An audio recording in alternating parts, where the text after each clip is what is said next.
Aloha. I'm from the little island of Honolulu, coming over to visit the Big Island. And I say that because it's something that Mayor Peter Carlisle should come and see what's happening here in Hilo. It's a grassroots organization, something that's happening, something that's needed in these times, these economic times. Having said that, I'm not sure why Yogi, Lisa, invited me to speak.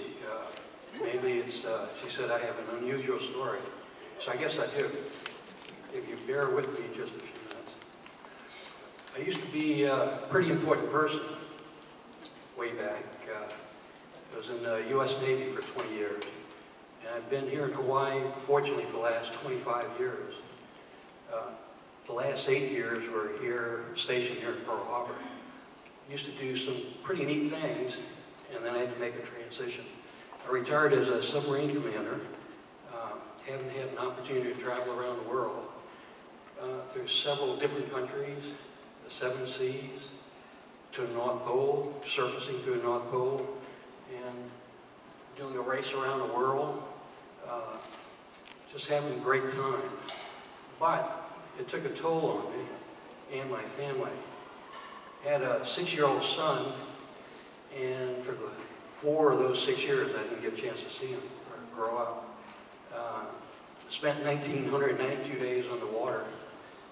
Maybe that's why she asked me to speak, because it's a little crazy why I spent so much time in the water. But every time I try to figure out what I was going to do with my life, I'd wind up going to college. I spent about 18 years in college, a little slow, just taking course after course after course. So when I decided to retire, it's either stay here in Hawaii or go to the Pentagon. Not much of a choice. So now I'm going to retire in Hawaii, but what the heck do I do? Well, I wanted to drive a submarine, so I went over to Atlanta Submarine Little Service in Honolulu. The problem is that I was able to get around the world and not get lost all over the world. And when I went on the Atlanta Submarine, they had these little portholes. You could see where you're going. Every time I can see where I'm going, I get lost. So I figured that's not for me. Then there was something else. It was nuclear submarine or nuclear power. Well, HECO doesn't have any here, so I'm not sure what I was going to do. So I'm still searching and searching, but I'd already decided to retire. So I looked around. Tried to get into some engineering jobs because I had about 4 engineering degrees before this. And I figured out, well, I should be smart enough to get a job here in Hawaii. I couldn't find any so I guess I wasn't really important.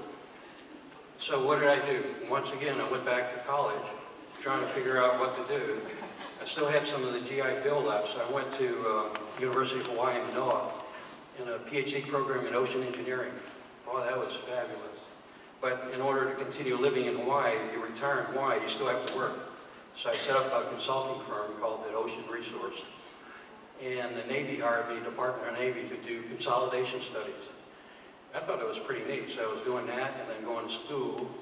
So I finished finishing school, and I was fortunate because after 3 years of doing this consulting, what I had to do was take 3 different organizations at Pearl Harbor, consolidate them into 2, and consolidate them into 1. Went from 8,400 positions to 4,400 positions. Then increased the workload by 10%. And it was pretty efficient. I thought I did a good job, but then I realized I was a scapegoat. Everybody hated me. So what did I do next? I had to find something. I could go maybe teach in college, or maybe I had gotten involved with ocean thermal energy conversion with Dr. Craven. I'd also gotten involved with ocean mining. I'd gotten involved with offshore rigs, offshore structures like the Navitec. And I thought that was pretty neat. So I said, well, let me go try to find a job. Well, I found a job in Guam, Singapore, but not Hawaii. So the interesting part is, I decided to buy a company.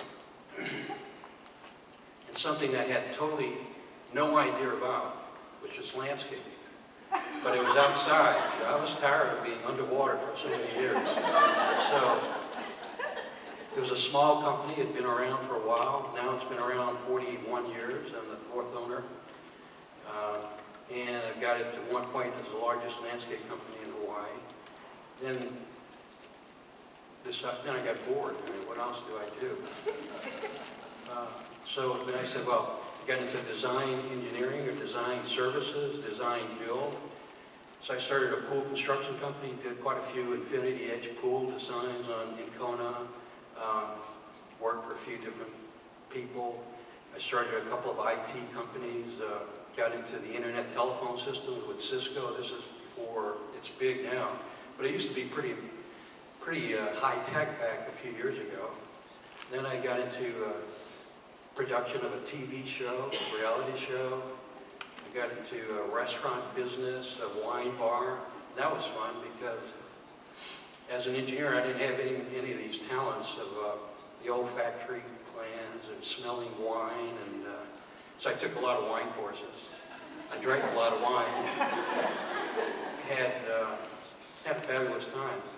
Then at one point I had 12 different companies and a lot of employees, but a lot of the companies didn't have a job full-time for the employees. So I started an employee company, an employee leasing company.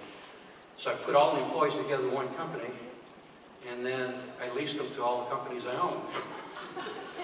It worked out pretty good. I got the 401k, then I was self-insured in medical.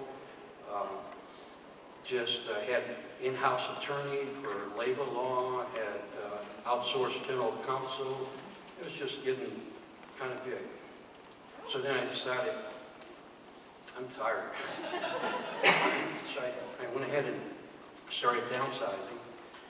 And no, you wouldn't believe it, this economy turned around and things are just bad. So it's kind of fortunate that I started that before the process, being forced to.